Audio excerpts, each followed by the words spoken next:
कि नेहरू जी ने कहा था कि अटल एक दिन तुम देश का प्रधानमंत्री बनेगा, आपने कहा था। नेहरू जी तो एक बार बोले, आप हो गए 2 बार।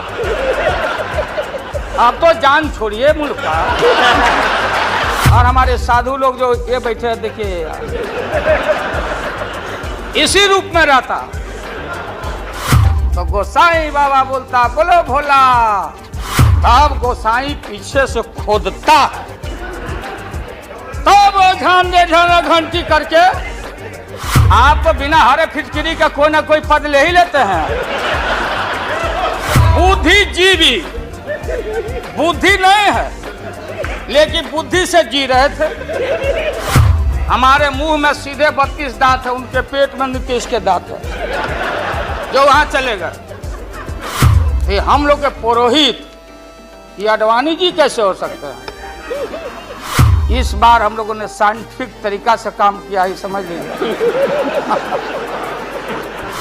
आप माननीय प्रधानमंत्री जी, आपने चिंता जताई और इतिहास को, अडवाणी जी गृह मंत्री जी ने गृह को खराब किया है। आपका जो गृह है उन्होंने खराब किया है, और आप मतवाले की तरह, आपका ज्यादा दोष नहीं है। मैं किसी को अपमान करने के लिए नहीं कहता हूं। मैं जन्म लिया था फुलवरिया गांव, गोपालगंज में, फुलवरिया गांव में, तो हम लोग को मालूम नहीं कि हमारे भविष्य में क्या लिखा है। तो ये गोसाई लोग एक ऐसा रखते थे पशु बैल, आंख पर मासा है, पीठ पर पैर है, बहुत छोटा नाटा है, जिसको नादिया बोलते उत्तर प्रदेश में। हम लोग अपने यहाँ बसहा बैल बोलते। भोला बाबा, शंकर बाबा का अवतार माने बसहा बैल। और वो जो गोसाई है, कपड़ा उपड़ा उड़ा के और हजारों चिट्टी कौड़ी उसमें साट के रखता, गेरुआ बस्तर पहन लेता, और हमारे साधु लोग जो ये बैठे हैं, देखिए